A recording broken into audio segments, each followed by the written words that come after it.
Assalamualaikum warahmatullahi wabarakatuh. Selamat pagi semuanya. Perkenalkan, nama saya Divriani Salana Rotama dengan NIM 43062363377. Pada kesempatan kali ini, saya akan membuat analisis video berupa analisis lahan kritis menggunakan rumus FCD atau Forest Canopy Density. Kemudian yang kedua ada analisis kebakaran hutan. Lalu yang ketiga ada analisis lahan kering. Berikut tutorialnya. Yang pertama yang akan saya analisis adalah melakukan analisis FCD. Yang perlu disiapkan pertama adalah citra dan nilai 8 level 1 yaitu band 2, band 3, 4, 5, 7, sampai 10. Lalu bahan yang selanjutnya yang perlu disiapkan adalah SHP Kabupaten Klaten. Kemudian langkah pertama yang harus dilakukan adalah mengklik citranya menggunakan Extract by Max. Di sini dicari saja di kolom search, kita menggunakan tools Extract by Max. Kita menggunakan tools yang ini, kemudian untuk bandnya dimasukkan di sini, lalu yang di bawahnya kita masukkan SHP-nya, kemudian lakukan penyimpanannya. Nanti akan menghasilkan seperti ini. Nah, berikut citra yang sudah diklip melalui tools Extract by Max tadi. Kemudian, langkah yang kedua adalah melakukan koreksi radiometrik menggunakan tools raster kalkulator. Nah, kita akan menggunakan tools yang ini. Kemudian caranya adalah citra yang sudah diklik tadi dimasukkan, kemudian dikalikan dengan 0,1234, 0 yang 4 kali, 2, kemudian dikurang dengan 0,1. Kemudian lakukan penyimpanan. Nah, lakukan semuanya sampai ke band 10. Hasilnya nanti akan menjadi seperti ini, yang sudah dilakukan koreksi radiometrik. Kemudian langkah yang selanjutnya kita akan membuat AVI dengan tools sama juga melalui tools raster kalkulator dengan rumusnya adalah kita berikan kurung buka 2 kali, kemudian band 5, kita menggunakan band yang sudah dikoreksi radiometrik, jangan lupa.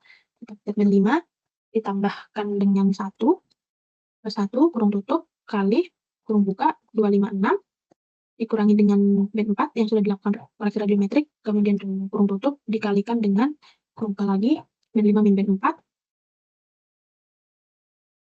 kurung tutup 2 kali, kemudian kita kalikan, kita pangkat, tapi ini jangan ada spasi, kemudian kurung buka, 1,0 dibagi dengan 3,0 untuk. Nah, jangan lupa lakukan penyimpanan, kemudian ia akan menghasilkan seperti ini. Ini yang sudah kita lakukan analisis AVI. Kemudian yang selanjutnya kita akan membuat BSI dengan rumusnya, dengan tools raster kalkulator juga, dengan rumusnya adalah float. Kita cari di sini float. Kemudian kurung bukanya double, kemudian masukkan band 7 yang sudah dikoreksi radiometri, jangan lupa band 7 plus band 4, kemudian kurung tutup, di luar kurung tutup kita kurangi dengan kurung buka band 5 plus band 2,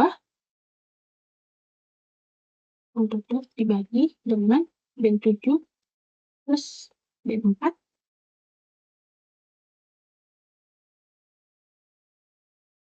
ditambah band 5 plus band 2, kurung tutup 2 kali. Jangan lupa atur penyimpanannya di mana, kemudian klik OK. Hasilnya akan menjadi seperti ini. Nah, yang selanjutnya kita akan membuat SI. Masih sama menggunakan tools raster kalkulator dengan rumusnya adalah 1 min bin 4, kemudian dikali dengan 1 min bin 3, dikali dengan 1 min bin 2,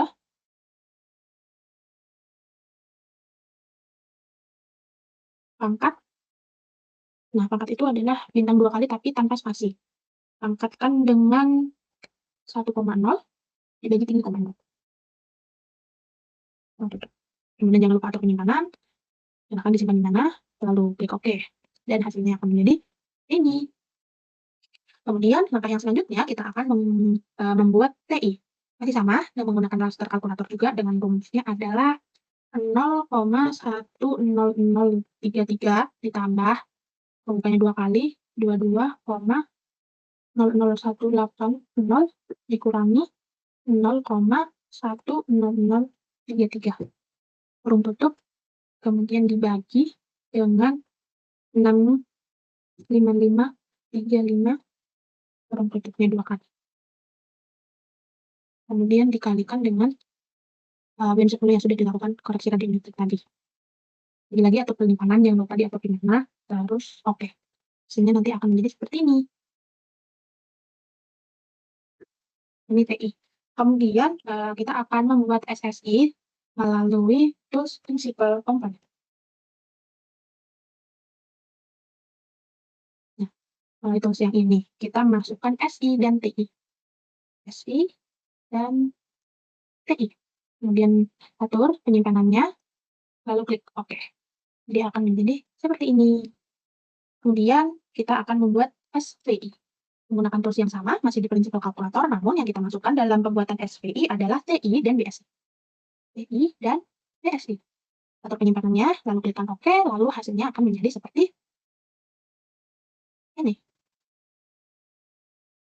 Kemudian, kita akan masuk ke analisis FCD. Di FCD kita kembali lagi ke tools raster kalkulator.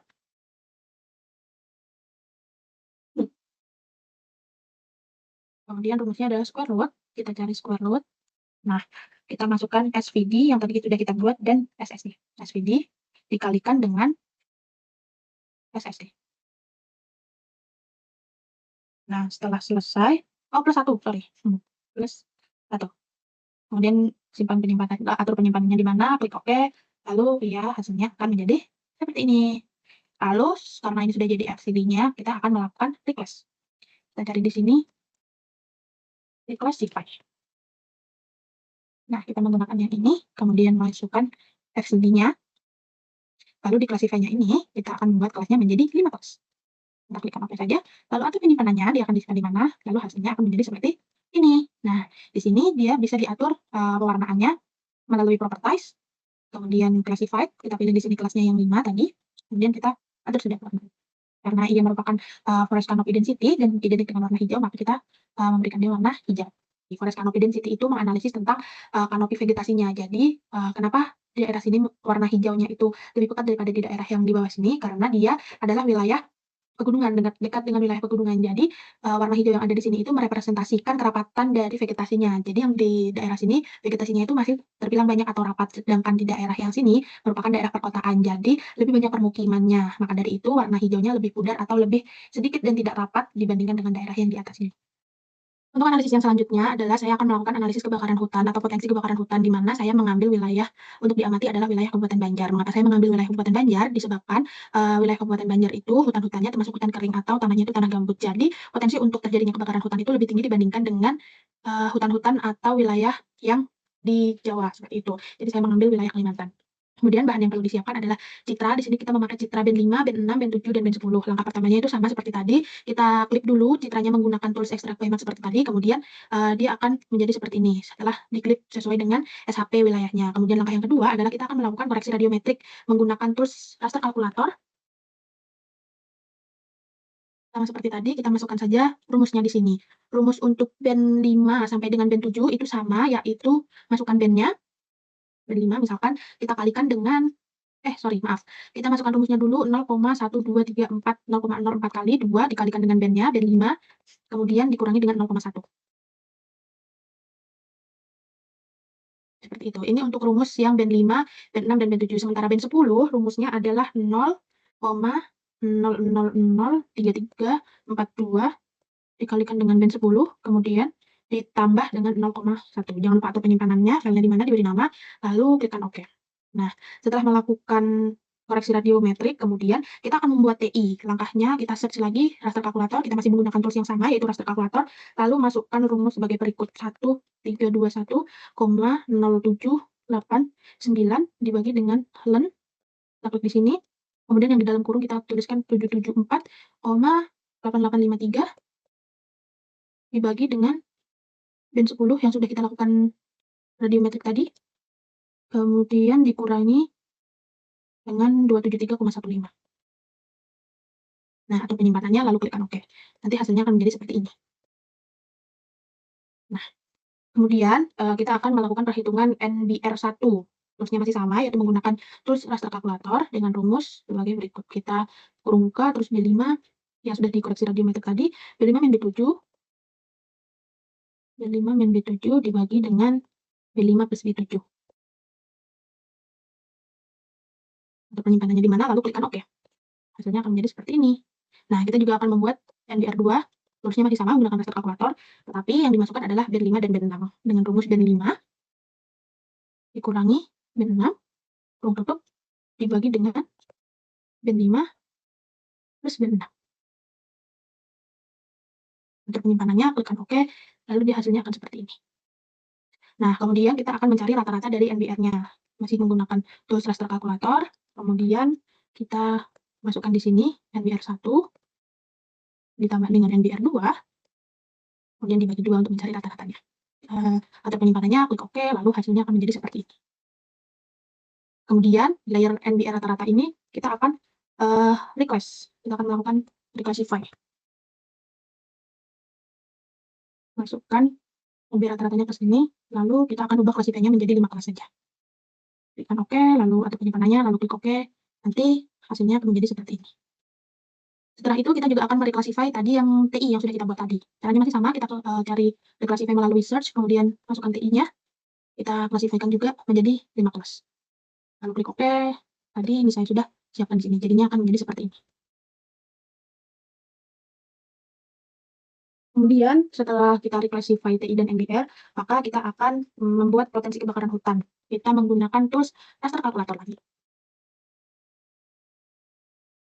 Nah, di sini kita akan masukkan reclass NBR tadi ditambah dengan reclass TI. Nah, untuk penyimpanannya kemudian klikkan OK dan nanti hasil akhirnya akan menjadi seperti ini. Ini potensi kebakaran hutannya. Nah, untuk penjelasannya, semakin merah warnanya maka ia memiliki potensi kebakaran hutan yang cukup tinggi.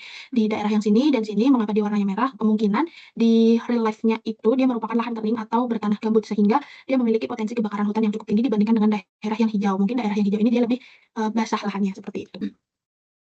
Oke, analisis yang selanjutnya adalah kita akan melakukan analisis potensi bencana hidrometeorologi atau potensi bencana kekeringan atau tingkat kekeringan di suatu daerah.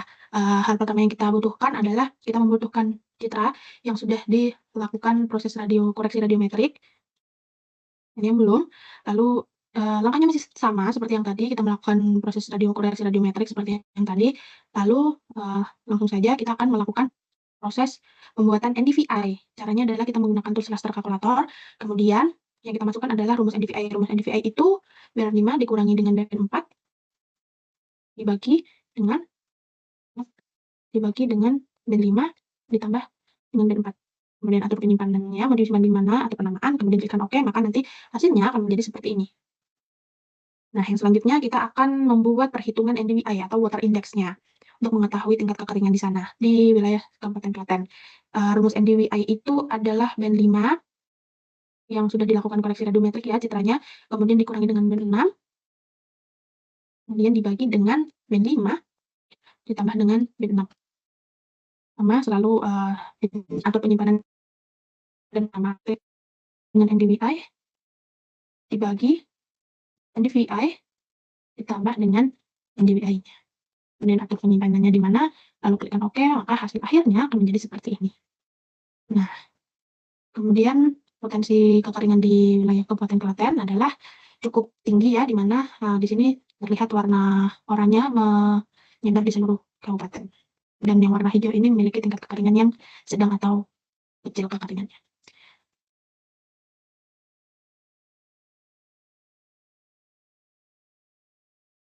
Cukup sekian yang dapat saya sampaikan. Saya memohon maaf apabila masih terdapat banyak sekali kesalahan. Terima kasih atas waktu dan kesempatannya. Wassalamualaikum warahmatullahi wabarakatuh.